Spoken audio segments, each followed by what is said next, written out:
Exposure and composition, the two golden pillars of photography, the rules that every photographer must follow to get the best result. Or is it? Let's find out.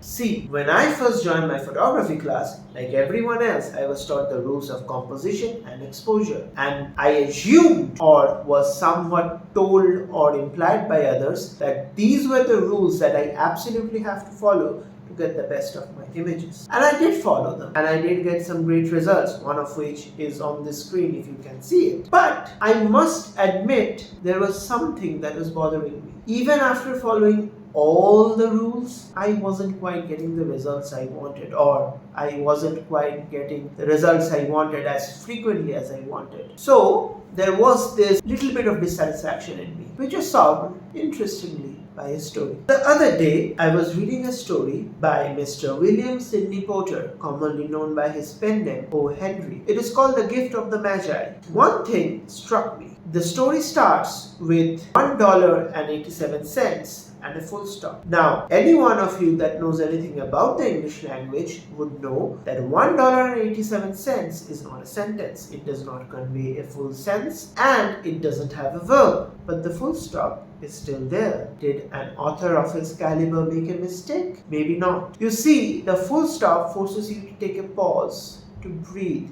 and thus emphasizes on the sum of money that they have, which is $1.87 and which isn't a lot. So this full stop that was a grammatically incorrect full stop was placed there for making the story a better story. Now this struck me. If William Sidney Porter made a grammatical error to make his story better, can it be that some of my best photos would come if I just dared bend the rules of exposure and composition just a tiny bit? From the day that the thought crossed my mind, I have tried to find something more in photography than exposure and composition, the two greats that have been revered and respected by every photographer everywhere. I have tried to find something else, a soul, a story, a moment, a feeling, something that was a little bit more than placing your subjects or the color or the way their shapes were,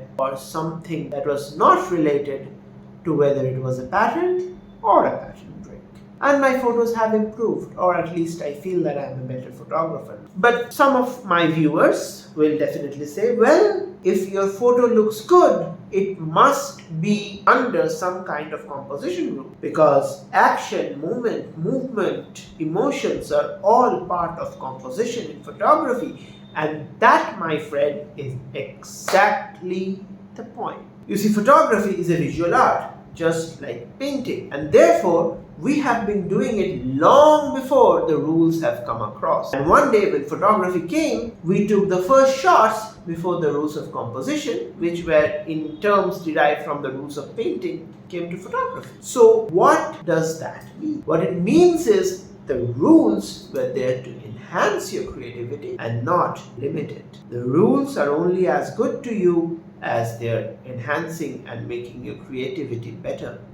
If you find them limiting, if you find that it's not working out for you, feel free to abandon them and do what looks best on camera. Now, some of you, as I have already said, will say that yes, if it's good, it will fit into composition, and that's it. As I said, that is my point. The primary goal is to make it look good. If it looks good, the composition is right. Don't worry about it if there is more dead space than a live space. Nothing matters more than the photograph looking good on the screen. That is the most important thing. The best photograph is a photograph that makes people go, wow. Think about it. When you go to see a movie, are you really catching every cut, every colored decision, every camera movement that the director has chosen for you? Some of you are. I admit I have done that, but not every one of us is. And the point is that most people go to see the movie for the movie. If it's a good movie, it's a good movie. They're not going to judge the director for not doing one particular camera transition at a point where it is conventional to do so. They are not. Even the critics will praise the camera director for being unconventional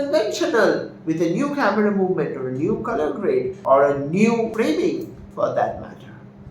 As long as your art looks good, whether it's photography, painting, whatever, doesn't matter. Don't bother yourself with composition or the rules or anything like that, because if your photo looks good, it is a part of a composition.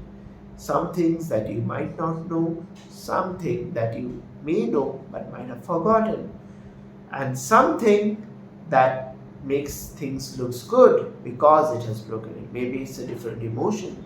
Maybe you're trying to convey a different feeling.